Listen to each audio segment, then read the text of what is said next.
আমার বোনকে ফিরিয়ে দাও ও মুখ্যমন্ত্রীর পদত্যাগের দাবিতে মশাল মিছিল করল বিজেপি। সেই মিছিলের নেতৃত্ব দিলেন মেদিনীপুরের প্রাক্তন সাংসদ দিলীপ ঘোষ। রবিবার সন্ধ্যায় নারায়ণগড়ের চাতুরি ভাড়াতে শুরু হয় মিছিল। নারায়ণগড় বিধানসভা কমিটির আয়োজনে মিছিলে মশাল নিয়ে যোগ দেন বিজেপি কর্মীরা। হাতে ছিল জাতীয় পতাকাও। এদিন সন্ধ্যে 7টার পর শুরু হয় মিছিল। এদিন চাতুরি ভাড়া থেকে নারায়ণগড় থানা পর্যন্ত চলে মিছিল।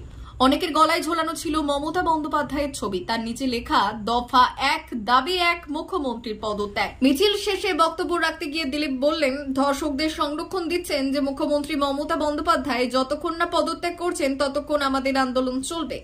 সেই আন্দোলন গ্রামে গ্রামে ছড়িয়ে পড়বে। এদিন আরজি করে শুধু খুন ধর্ষণ নয়, দুর্নীতির আখড়া চলে বলেও মন্তব্য করেন।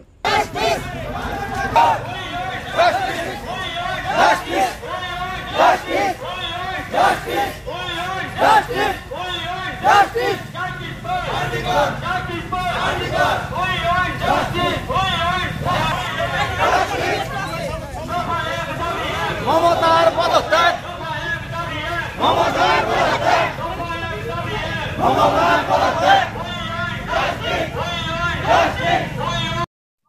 এবং ধর্ষকদের সংরক্ষণ দিচ্ছেন যে মুখ্যমন্ত্রী মমতা ব্যানার্জি পদত্যাগ করছেন, ততক্ষণ আমাদের আন্দোলন চলবে। এই আন্দোলন আরজি ঘর থেকে শুরু হয়েছে। গ্রামে গ্রামে শহরে শহরে মহিলাদের অত্যাচার খুন চলেই যাচ্ছে। যেদিন থেকে মমতা ব্যানার্জি সরকারে বসেছেন সেদিন থেকে এই অত্যাচার চলেছে। কোন সমাধান নেই। ডজন ডজন মহিলাদের হত্যার খুন হচ্ছে, অত্যাচার ধর্ষণ হচ্ছে। একজন অপরাধী কেউ সাজা পায় না, যাকে তাকে ধরে নিয়ে যায়, কদিন পরে জামিন পেয়ে যায়। তাই এই যে জঘন্য অপরাধ হয়েছে, একজন ডাক্তার মেয়েকে খুন ধর্ষণ হয়েছে, এবং সেই তথ্য চাপা দেওয়ার জন্য, অপরাধীদের বাঁচাবার জন্য পুলিশ বিভাগ, স্বাস্থ্য বিভাগ সবাই মিলে লেগে পড়েছেন। মমতা ব্যানার্জির নেতৃত্বে যেখানে অপরাধ সংঘটিত হয়েছে সেই রুমটাকে ভেঙে দেওয়া হয়েছে, সেই বাথরুমকে ভেঙে দেওয়া হয়েছে তথ্য লোপাট করার জন্য। কারণ যারাই অপরাধের সঙ্গে যুক্ত, তারা আরো অনেক অপরাধের সঙ্গে যুক্ত।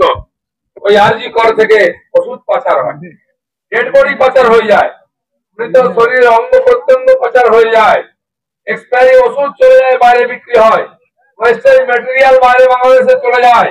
শুধু তাই নয়, ওখানকার যে প্রিন্সিপালকে নিয়ে এত আলোচনা, সন্দীপ ঘোষ, তিনি হচ্ছেন পালের গোদা। তিনি এই সমস্ত অপরাধ থেকে টাকা জোগাড় করে টিএমসি পার্টিকে নেতাদেরকে দেন। তার সঙ্গে পুলিশ ও দোষর আছে। কারণ যে অপরাধী বলে ধরা হয়েছে সঞ্জয় রায়কে, সে একজন সাধারণ সিভিক ভলেন্টিয়ার, সে পুলিশের বাইক নিয়ে ঘোরে, পুলিশের তেলে ঘোরে, পুলিশের ব্যারাকে থাকে, নেতাগিরি করে বেড়ায়, মাল খায়, মদ খায়, মাসলামি করে, বদমাইশি করে। এই ধরনের সমাজ বিরোধী আজকে হসপিটাল, স্কুল, কলেজ, ইউনিভার্সিটি চালাচ্ছে, পশ্চিমবঙ্গকে চালাচ্ছে। তাই এই গুন্ডারাজ, এই দুষ্কৃতির রাজ বন্ধ না হলে পশ্চিমবাংলার মানুষ শান্তিতে থাকতে পারবে না। তাই এটা বন্ধ করার জন্য মমতা ব্যানার্জির পদত্যাগ চাই, কারণ এই অপরাধীরা সাজা পাবে না। আজকে আমরা নারায়ণগড় বিধানসভার পক্ষ থেকে কলকাতায় যে মর্মান্তিক দুর্ঘটনা এবং যেটা পশ্চিমবঙ্গের লজ্জা, তিলোত্তমা মারা গেছে, আরজি করের নৃশংস ডাক্তার বোনের খুনের ঘটনায় সারা নারায়ণগড় বিধানসভার মানুষ স্বতঃস্ফূর্তভাবে আজকের এই মশাল মিছিলে যোগদান করেছে। এবং আমরা নারায়ণগড় বিধানসভার ভারতীয় জনতা পার্টির পক্ষ থেকে সেইটাকে সাপোর্ট দিয়ে আমরা আজকে নারায়ণগড় বিধানসভায় নারায়ণগড় বাজারে এই তিলোত্তমা অভয়ের মৃত্যুকাণ্ডের ব্যাপারে মশাল মিছিল আমরা করেছি। কি নাম আপনার? সমীরণ বারই, নারায়ণগড় মন্ডল 2 এর সভাপতি। অমর অটোমোবাইলস, ইয়ামাহা মোটরবাইক কোম্পানির অথরাইজড ডিলার, বেলদা, পশ্চিম মেদিনীপুর। অমর অটোমোবাইলস, আমাদের এখানে পেয়ে যাবেন ইয়ামাহা কোম্পানির সব মডেলের মোটরবাইক ও স্কুটার। প্রতিটি কেনাকাটায় থাকছে আকর্ষণীয় উপহার, থাকছে স্পট ফাইন্যান্স, স্বল্প ডাউন পেমেন্ট, চেক ছাড়া ফাইন্যান্স ও 0% সুদের হারের ব্যবস্থা। তবে আর দেরি কেন? আপনার বাড়ির কাছেই আজই চলে আসুন ইয়ামাহা কোম্পানির মোটরবাইকের বিশ্বস্ত শোরুম অমর অটোমোবাইলস, ইয়ামাহা মোটরবাইকের অথরাইজড ডিলার, বেলদা, পশ্চিম মেদিনীপুর। যোগাযোগের নম্বর 9547232150 অথবা 6296512188।